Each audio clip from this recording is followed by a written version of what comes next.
नमस्कार दोस्तों, स्वागत है आपका मेरे YouTube चैनल पे। मेरा नाम है मोनू मिश्रा और मैं यहाँ science education outreach related videos बनाता हूँ। आज के वीडियो का टॉपिक है, जो आज का बहुत हॉट टॉपिक है, corona virus.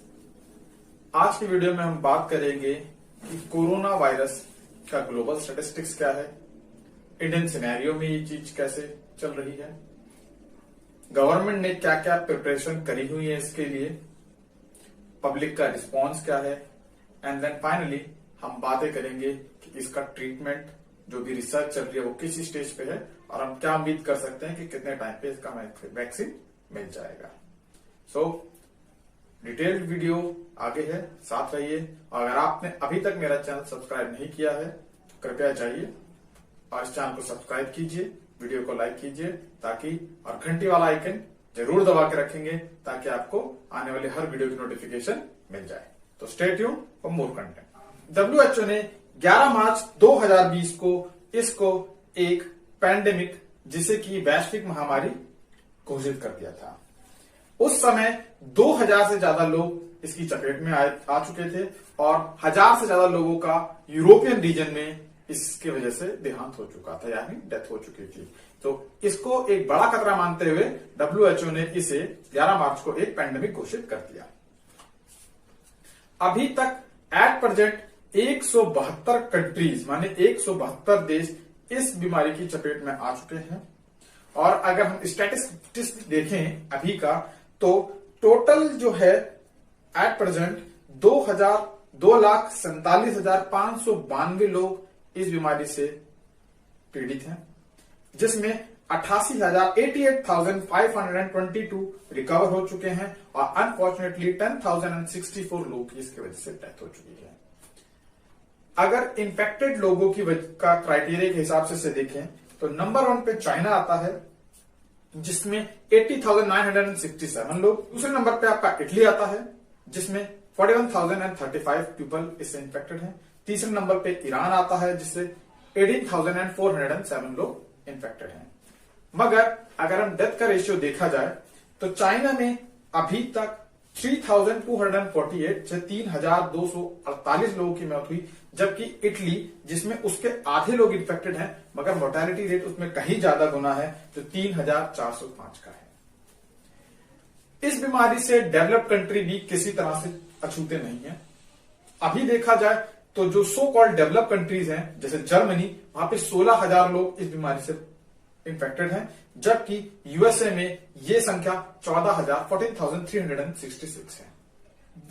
The science magazine का एक ट्वीट के हिसाब से, जो उन्होंने इंस्टाग्राम पे रिसेंटली शेयर करा था, ये बीमारी 10 दिनों में यूरोप और यूएस में 10 गुना बढ़ी है। अगर आप, जो कि साइड में पिक्चर मैंने दिखा रखी है, देखें तो 10 दिन में 10 गुना ये बढ़ गई है।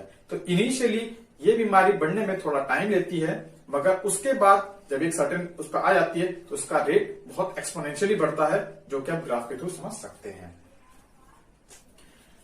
अगर आप चीजों को समझें तो आपको ये दिखाई देगा कि इसका खतरा इतना बड़ा है कि लास्ट 24 आवर्स में ही, सिर्फ लास्ट 24 आवर्स में ही इटली में 368 लोग इस बीमारी की वजह से मर गए हैं। ईरान में हर घंटे 50 केस इस बीमारी की वजह से आ रहे हैं, और जबकि हर 10 मिनट में एक बंदा, इंसान इसकी वजह से मर रहा है।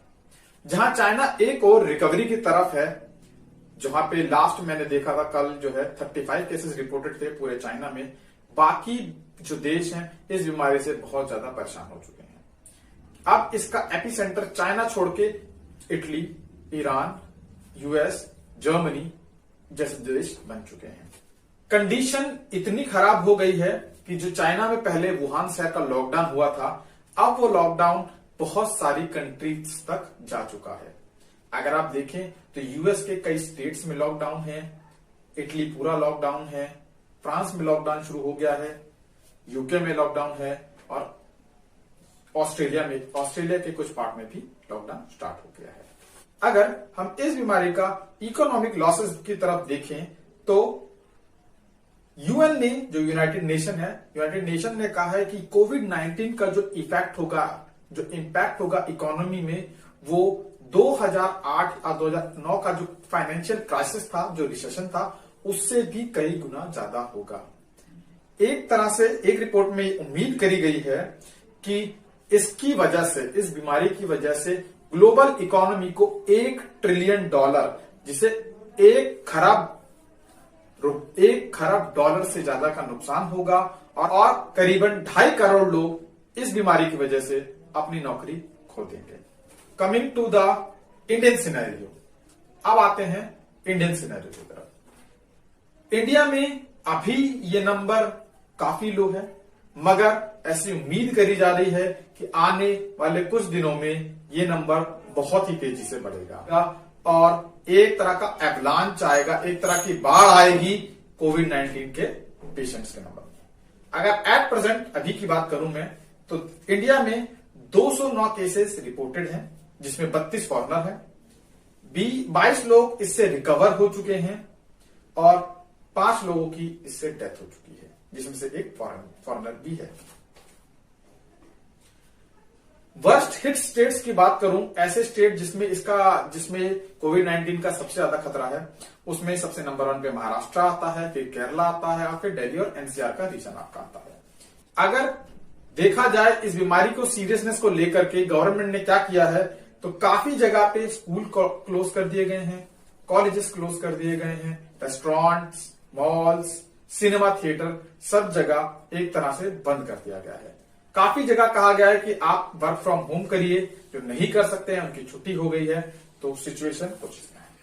एग्जाम्स कैंसिल करे जा चुके हैं, सीबीएसई के स्कूल्स के एग्जाम कैंसिल करे जा सकते हैं, पोस्टपोन किए गए हैं। और साथ ही साथ पंजाब गवर्नमेंट ने रिसेंटली में अपना पब्लिक ट्रांसपोर्ट भी बंद कर दिया है। रिसेंटली जो फर्स्ट डेथ हुई थी पंजाब में, उसकी वजह से पंजाब गवर्नमेंट ने ये स्टेप लिया है और पंजाब में पब्लिक ट्रांसपोर्ट को बंद कर दिया है।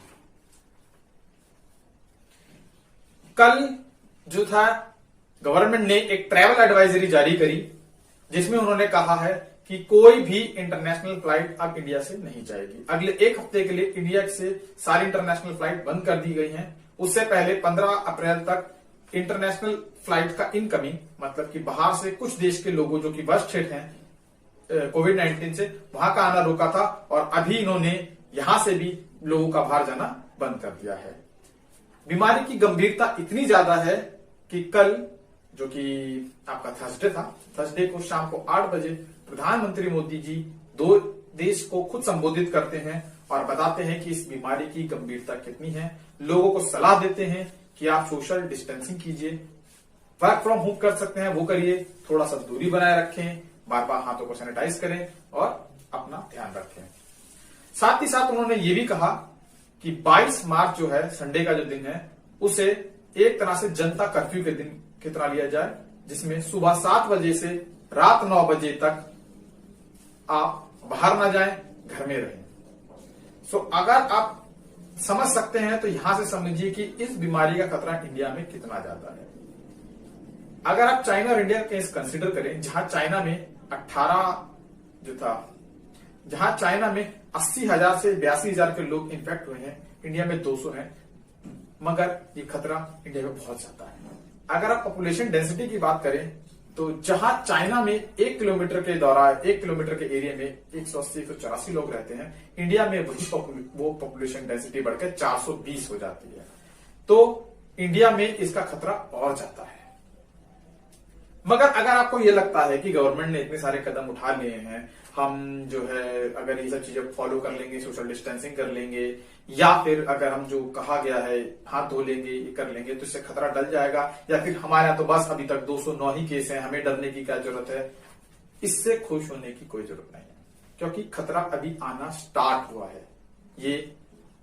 This is just a starting of an avalanche. किसी भी बीमारी के, जो कोविड-19 है, एपिडेमिक, जो पेंडेमिक है, इसके 4 स्टेजेस होते हैं ट्रांसमिशन के, जिसमें से सबसे पहला स्टेट होता है इंपोर्टेड केसेस, जिसमें से बाहर का कोई लोग आते हैं और बीमारी लेके आते हैं। ठीक। सेकंड केस होता है आपका लोकल ट्रांसमिशन।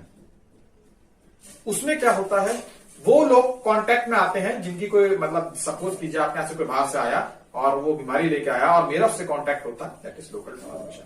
उसके बाद तीसरा नंबर आता है आपका कम्युनिटी ट्रांसमिशन, जिसमें से हम एक दूसरे को बीमारियां बांटना स्टार्ट कर देते हैं। और चौथा टाइप आता है, चौथा स्टेज जो होता है वो एपिडेमिक, जिसमें हमारा इस बीमारी के ऊपर से पूरा कंट्रोल खत्म हो जाता है।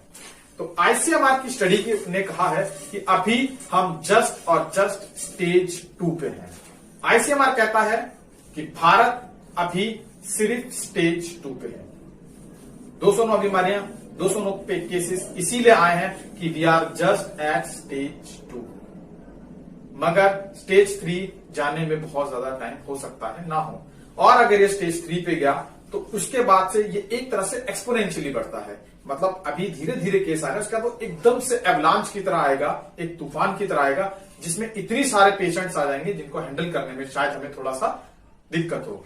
इसीलिए गवर्नमेंट ऑफ इंडिया कह रही है कि आप अभी से अगर प्रोटोकॉल्स का फॉलो करना शुरू करेंगे, नियमों को मानना स्टार्ट करेंगे, सोशल डिस्टेंसिंग रखेंगे, केयर रखेंगे, थोड़ा सतर्क रहेंगे, तो शायद इस एवलांच को हम अच्छी तरह ओवरटेक कर सकते हैं। दूसरा सिनेरियो यह है कि भारत में इतना लो रेट होने का वो है टेस्टिंग। अगर आप देखें बाहर के जितने भी देश हैं, चाहे चाइना की बात कीजिए, चाहे आप ताइवान की बात कीजिए, जर्मनी की बात कीजिए, स्पेन की बात कीजिए, जहां जो टेस्टिंग रेट है वो बहुत ज्यादा है in comparison to India. India की टेस्टिंग रेट सिर्फ और सिर्फ 9.2 पर बिलियन है। इसका मतलब है केवल 10 लाख में से 9 लोगों को या 10 लोगों को ही टेस्ट किया गया है। जबकि WHO रेकमेंड करता है कि इस तरह की बीमारियों को निपटने का सिर्फ एक ही तरीका है, टेस्ट टेस्ट एंड टेस्ट। कि आप टेस्ट कीजिए, लोगों को क्वारंटाइन कीजिए, टेस्ट कीजिए, लोगों को क्वारंटाइन कीजिए। जितने ज्यादा आप टेस्ट कर सकते हैं उतने ज्यादा आप टेस्ट कीजिए, ताकि आप ज्यादा से ज्यादा लोगों को क्वारंटाइन कर सकें और इस बीमारी को स्प्रेड होने से रोकें। सो अगर आप सोच रहे हैं कि भारत में 209 केसेस हैं, आप बहुत कम हैं और या फिर कुछ नहीं होगा, तो आप इस बात को याद रखिए कि worst is yet to come. Worst अभी आने वाला है और हमारी टेस्टिंग भी इतनी अच्छी नहीं है जितनी होनी चाहिए। तो अभी कुछ कहना थोड़ा सा गलत होगा। अब आते हैं तीसरी बारी में कि गवर्नमेंट की प्रिपरेशन क्या है इस चीज को लेकर। तो गवर्नमेंट ने अभी तक 72 लैब्स जो है टेस्टिंग के लिए डेडिकेटेड किया जा चुका है। हमारे पास लगभग 1 से 1.5 लाख के पास सैंपलिंग किट्स भी हैं, जिसमें से हमने 12 या 13,000 इस्तेमाल कर लिए हैं। मगर इस बीमारी के एपिडेमिक के जो खतरे को देखते हुए गवर्नमेंट ऑफ इंडिया ने भी अभी रिसेंटली प्राइवेट लैब से भी और जो भारत सरकार की जो लैब्स हैं, जैसे CSIR हो गया, DBT हो गया और DRDO की जो लैब है, जहां पे इस तरह की टेस्टिंग की फैसिलिटी अवेलेबल है, उनसे हाथ मिलाया है, जिसमें 49 गवर्नमेंट रन इंस्टीट्यूशंस जैसे CSR, DRDO, DBT और 51 प्राइवेट हॉस्पिटल और लैब के साथ कोलैबोरेट करके जो पहले आपकी 72 जो लैब्स के नंबर थे जहां पे टेस्टिंग होती थी, अब उसे इंक्रीज करके 172 का गया है। तो government is working aggressively in this thing कि कैसे हम इसको जो नंबर ऑफ टेस्टिंग लैब्स हैं उसको बढ़ाया जाए। साथ ही साथ गवर्नमेंट ऑफ इंडिया ने 10 लाख टेस्टिंग किट्स का भी ऑर्डर दिया है, क्योंकि टेस्टिंग के मेन इसकी जो रिक्वायरमेंट है वो टेस्ट है। जितना टेस्ट करेंगे उतना आपको आंसर मिलेगा। इसके लिए गवर्नमेंट ऑफ इंडिया ने टेस्टिंग को भी फोकस करते हुए 10 लाख टेस्ट किट्स का भी ऑर्डर दिया है। प्रधानमंत्री जी खुद आए टीवी पे, लोगों से कहा कि इस आपदा के समय में थोड़ा धैर्य रखिए और सहयोग कीजिए। साथ ही साथ अलग अलग लेवल पे टास्क फोर्स भी बनाई गई है, रोज मॉनिटरिंग हो रही है, टास्क फोर्स बनाई गई है, चाहे वो मेडिकल सिचुएशंस की हो, चाहे फाइनेंशियल सिचुएशंस की हो, हर तरह के सिचुएशंस की गवर्नमेंट ने टास्क फोर्स बनाई हुई है। साथ ही साथ समय समय पर government of India travel advisory जारी कर रही है, अलग अलग तरह की एडवाइजरी जारी कर रही है। गैदरिंग को कम करने के लिए या खत्म करने के लिए कह रही है कि आप 20 से ज्यादा लोग ना शामिल हो, सोशल डिस्टेंसिंग कीजिए और जितने भी उनके तरफ से स्टेप हो सकते हैं वो ले रही है। इसके अलावा भी क्योंकि भारत की जनसंख्या बहुत बड़ी है, बहुत सारे लोग पब्लिक ट्रांसपोर्ट भी यूज करते हैं, तो रिसेंटली गवर्नमेंट ने सैनिटाइजेशन ऑफ गवर्नमेंट व्हीकल्स या फिर पब्लिक व्हीकल्स का भी स्टार्ट किया है। दिल्ली में स्टार्ट भी हो गया, जिसमें दिल्ली मेट्रो, दिल्ली बसेस और दिल्ली की ग्रामीण सेवाएं जो भी आप लोकल ट्रांसपोर्ट यूज करते हैं उसको सैनिटाइज कराने का प्रस्ताव रखा गया और जो हो भी रहा है। इसके अलावा लोगों को एयरपोर्ट से स्क्रीन करा जाता है, लगभग 11 से 12 लाख के लोगों को आसपास स्क्रीन करा जा चुका है और जिनके ऊपर भी शक होता है उनके हाथों पर एक स्टैंप लगाई जाती है जिसे कहते हैं सेल्फ क्वारंटीन, कि आप जाइए अपने घर में खुद रहिए और एट प्रेजेंट किसी से संपर्क ना कीजिए ताकि लोग सुरक्षित रह सकें। अब आते हैं इस चीज का चौथा कड़ी पे। चौथी कड़ी दैट इज पब्लिक रिस्पॉन्स। किसी भी आपदा से निपटने के लिए सबसे ज्यादा चाहिए होता है पब्लिक का सहयोग, पब्लिक का रिस्पॉन्स। मगर ये कहते हुए मुझे बहुत दुख हो रहा है कि इंडिया में पब्लिक का रिस्पॉन्स इस बड़ी आपदा के लिए बहुत ही खराब है। लोग कॉर्पोरेट नहीं कर रहे हैं, या तो उन्हें यह नहीं पता है कि ये कितनी बड़ी परेशानी बन सकती है, या फिर वो अभी भी कहीं ना कहीं ये सोचते हैं कि मुझको नहीं होगा।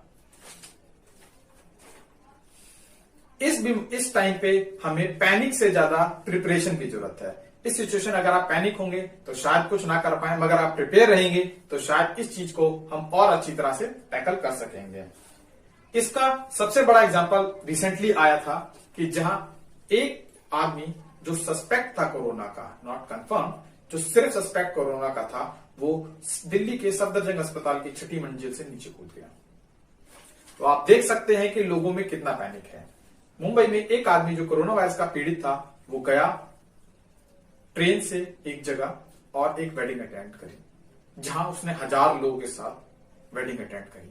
आप समझ सकते हैं कि अगर वो संक्रमित है या फिर उसको इन्फेक्टेड है तो वो 1000 लोगों को भी वायरस दे सकता था। उसके अलावा कलकत्ता में रिसेंटली एक टीनेजर, जिसकी मां एक अच्छी खासी ब्यूरोक्रेट थी, जिसको क्वारंटाइन के लिए कहा गया था, जो पॉजिटिव था, उसने क्वारंटाइन का फॉलो नहीं करा और उसने पार्टी करी और पूरे शहर में घूमा। तीसरा केस आपका है कनिका कपूर, बहुत फेमस है कनिका कपूर, जो कि एक सिंगर है जिन्होंने बेबी डॉल का गाना गाया है। उन्होंने भी कोरोना वायरस संक्रमित, मतलब इन्फेक्टेड होते हुए भी, पॉजिटिव होते हुए भी राजस्थान में एक पार्टी करी, जिसमें पूर्व राजस्थान की मुख्यमंत्री वसुंधरा राजे भी शामिल थी। उसके अलावा एक चौथा केस और बताता हूं, दिल्ली का, जिसमें एक एंटी CAA जो प्रोटेस्टर था, ऑर्गेनाइजर था, प्रोटेस्ट का ऑर्गेनाइजर था, उसने बहन को उसकी कोरोना था, जिससे उसमें भी आया, और उसके, अब मुझे नहीं पता उसको मालूम था कि नहीं, मगर उसने भी कई इवेंट्स अटेंड किए। तो आप ये देखिए कि गवर्नमेंट का इतना कुछ कर रही है, मगर हम क्या रिस्पॉन्स कर रहे हैं इस चीज के लिए। हमें कोरोना है, मगर फिर भी हम भाग रहे हैं, जा रहे हैं। सोशल डिस्टेंसिंग करनी चाहिए, इसमें isolation is the best remedy of this disease. क्या आइसोलेशन में जाइए, रिकवरी रेट काफी अच्छी है। अगर आप 60 साल से नीचे हैं तो मोर्टेलिटी रेट 2% से भी कम है, आप आराम से बच जाएंगे, मगर तब भी आप उस चीज को एग्री नहीं करना चाहते। इसके अलावा भी ये जो 4 मैंने केस बताए, इसके अलावा भी रोज न्यूज़पेपर में खबरें आ रही हैं कि लोग क्वारंटाइन से भाग रहे हैं। उनको क्वारंटाइन करा जाता है तो वहां से भाग जाते हैं। आप सोचिए, एक इंसान ये बीमारी लेके, जिसका R0 रिप्रोडक्शन का जो नंबर है वो लगभग 3 के आसपास है, कि एक इंसान 3 को दे सकता है, उसमें भी लोग भाग जा रहे हैं। लोग इस चीज को सीरियसली नहीं ले रहे हैं। इस चीज को सीरियसली लेने की बहुत ज्यादा जरूरत है। सो पब्लिक, मैं जो न्यूज पढ़ता हूं, मुझे बहुत दुख होता है इस चीज को देखते हुए कि लोग इतनी बड़ी प्रॉब्लम को बहुत नॉन सीरियस तरीके से ले रहे हैं। मगर जो मेरा वीडियो देख रहे हैं, मैं उनको ये रिक्वेस्ट करूंगा कि अगर आपके जानने में या आपके यहाँ किसी को कोरोना है तो कृपया आइसोलेशन का पालन कीजिए और सीरियसनेस दिखाइए। Now last but not the least, अब आते हैं ट्रीटमेंट और क्योर, कि क्या इस बीमारी का ट्रीटमेंट है, क्या क्योर है, कब तक वैक्सीन आएगी और क्या होगा। तो कोरोना एक ऐसी बीमारी है जिसका हमारे पास अभी तक ना कोई क्योर है, ना कोई वैक्सीन है, और ना इसके लिए अभी तक कोई ड्रग बनी है, कोई मेडिसिन नहीं है जिससे आप ठीक हो जाएंगे। बहुत सी चीजें ट्राई हो रही है, इसके बारे में बताता हूं मैं आपको आगे। रिसर्चर्स कहते हैं कि इस बीमारी की वैक्सीन आने में 12 से 18 महीने, जिसे कहते हैं 1 से 1.5 साल का टाइम लगेगा, और वो 1 से 1.5 साल का टाइम बहुत कम है। सच मानिए, एक रेगुलर वैक्सीन को आने में 5 से 20 साल लग जाते हैं, तो अगर ये टाइम जो कह रहे हैं आपको 12 से 18 महीने लगेंगे तो काफी कम है। मगर इस बीच मार्केट में काफी सारे र्यूमर भी हैं, जिस र्यूमर में है टेम्परेचर अगर बढ़ेगा तो कोरोना मर जाएगा, जिसका कोई एविडेंस नहीं है। हॉट बाथ लीजिए, उससे कोरोना मर जाएगा। गर्म पानी पीजिए, उससे कोरोना मर जाएगा। उसके अलावा अदरक खाइए, आपका कोरोना मर जाएगा। या फिर एक और जो बहुत फेमस है गौमूत्र, आपको उससे भी कोरोना मर जाएगा। तो आपको मैं बता दूं, ऐसी कोई भी स्टडी परफॉर्म नहीं हुई है या फिर ऐसा कोई भी एविडेंस नहीं मिला है जिससे ये प्रूफ होता हो कि ऐसी चीजें करने से आप कोरोना से बाहर आ जाएंगे। तो ये कुल मिला के र्यूमर है, ऐसी बातों पे मत जाइए। जो फेसबुक और व्हाट्सएप यूनिवर्सिटी के जो मैसेज है इससे दूर रहिए। रिसेंटली आयुष मिनिस्ट्री ने भी कहा कि एक उनके तरफ से आर्सेनिक एल्बम 30 नाम की दवाई है जो शायद आपको कोरोना से लड़ने में हेल्प करे, और लोग उसको लेने के लिए पागल हो गए। तो अभी तक कोई भी एविडेंसेस नहीं मिला है कि उस बीमारी से भी आपका कोरोना दूर हो सकता है। ये सिर्फ स्पेकुलेशन है कि वो मेडिसिन जो पर्टिकुलर है वो आपकी इम्यूनिटी बूस्ट कर सकता है, मगर ऐसा कोई एविडेंस नहीं है कि वो कोरोना से आपको बचा लेगा। तो कृपया र्यूमर्स के झांसे में ना आए और अपनी अकल खुद लगाएं। इस बीमारी का केवल एक ही सॉल्यूशन है जो अभी तक हमारे पास अवेलेबल है। हाथ धोइए, सैनिटाइज रखिए, सोशल डिस्टेंसिंग करिए, मास्क का इस्तेमाल कीजिए अगर आपको कोई भी प्रॉब्लम है। और इसके लक्षण कैसे पहचानने, इसके हजारों वीडियो आपको पता है, पढ़ी है इंटरनेट पे, उसको देखिए और समझिए। मगर यहां पे आपके लिए खुशखबरी की बात मैं आपको बता दूं कि कुछ स्टडीज, जैसे कि आपका सवाई मान सिंह हॉस्पिटल है जयपुर का, उन्होंने रिसेंटली एक ट्रायल करा, जिस ट्रायल में उन्होंने HIV एड्स और मलेरिया की कुछ दवाएं जिसका नाम था लोपानीवीर, रिटोनावीर एंड फेविपिरावीर, जो दवाइयां यूज होती हैं यूजुअली एड्स की ट्रीटमेंट, HIV की ट्रीटमेंट्स में और मलेरिया जैसे वायरस की ट्रीटमेंट में, उससे उन्हें जरूर कुछ सफलता मिली है। सो अभी हमारे पास शायद कुछ ऐसी उम्मीदें हैं जिस पे हम काम कर सकते हैं और वो मे भी आगे काम इस पर्टिकुलर डिसीज के ऊपर कर सकती है। मगर ये अल्टीमेट सोल्यूशन नहीं है। अल्टीमेट सोल्यूशन है इसका वैक्सीन। सो वैक्सीन के बारे में अभी तक एट प्रेजेंट 20 कंपनियां या 20 वैक्सीन जो है ऑल ओवर दी वर्ल्ड इस पे काम चल रहा है। 20 वैक्सीन डेवलपमेंट में है, चाहे वो यूएस में हो, यूके में हो, इजराइल में हो, चाइना में हो, ऑस्ट्रेलिया में हो। अलग अलग कंट्रीज अलग अलग तरह की वैक्सीन बना रही हैं और उसका ट्रायल करने की कोशिश कर रही हैं। जिसमें से रिसेंटली आपने शायद पढ़ा होगा कि 2-3 दिन पहले मॉडर्ना नाम की यूएस बेस्ड कंपनी ने इसका ह्यूमन ट्रायल स्टार्ट करा है। मगर बाकी जो 20 कंपनी आते हैं वो भी कहीं ना कहीं इन प्रोग्रेस हैं, जो कि ट्रायल के 4 स्टेजेस होते हैं, फर्स्ट से लेके फोर्थ, फर्स्ट माने स्टार्टिंग से लेके फोर्थ एंड तक, कहीं ना कहीं इनके बीच में है, जो कि कुछ फर्स्ट पे है और कुछ थर्ड पे है, फोर्थ तक अभी कोई नहीं पहुंचा है। तो 20 कंपनियां ऐसी हैं जो वैक्सीन बनाने की कोशिश कर रही हैं, जिसका ट्रायल चल रहा है और हो सकता है वो सक्सेसफुल हो जाए। इसी ड्यूरेशन में रिसेंटली कल या परसों में CSR की एक lab Indian institute of chemical technology और इंडियन फार्मास्यूटिकल कंपनी सिप्ला ने अभी टाई अप करा है, कोलैबोरेट करा है, ताकि वो कुछ ऐसी HIV जैसे मैंने बताया उस टाइप की मेडिसिन, वायरस वाली मेडिसिन बना सके ताकि इस बीमारी को टैकल करा जा सके। सो कंसीडरिंग दीज सिचुएशंस कि इंडिया में रिसर्च हो रही है और बाकी हर जगह, क्योंकि यूएस में तो प्रॉब्लम बहुत ज्यादा बड़ी है, वहां के बहुत लोग मर रहे हैं और उन्होंने काफी ज्यादा फंडिंग लगाई है। यूएस के प्रेसिडेंट ट्रंप ने काफी फंडिंग दी इस बीमारी के लिए, इसकी वैक्सीन खोजने के लिए। तो considering all the situation, it is expected कि ये इस साल के एंड तक, मैं उम्मीद करता हूं कि इसकी कोई ना कोई वैक्सीन आ जानी चाहिए या कोई इलाज आ जाना चाहिए। तो घबराने की जरूरत नहीं है, इसका भी इलाज आ जाएगा। मगर जैसा कि एक रिपोर्ट में मैंने रिसेंटली पढ़ा था कि हो सकता है अगर इसका 1 साल में भी ट्रीटमेंट आ जाए तो देयर आर फाइनाइट चांसेस कि वो 100% वो ना हो, 100% लोगों को सूट ना करे, 80%, 70% तक भी हो सकता है। क्योंकि एक वैक्सीन बनाने का टाइम बहुत ज्यादा होता है, बहुत सारे ट्रायल करने पड़ते हैं, बहुत सारी स्टडी करनी पड़ती है, तब जाके एक वैक्सीन आती है जो कि 100% सेफ होती है, जिसका कोई साइड इफेक्ट नहीं होता और जिसे आप लॉन्ग टर्म तक ले सकते हैं या फिर उसे ब्रॉड पॉपुलेशन में ले सकते हैं। तो कुल मिला के सिचुएशन ये है, कोरोना एक बहुत बड़ा खतरा है, बहुत ज्यादा इंटेंसली फैल रहा है। बहुत सारे देश जो कि डेवलप्ड भी हैं वो भी इसकी चपेट में आ चुके हैं।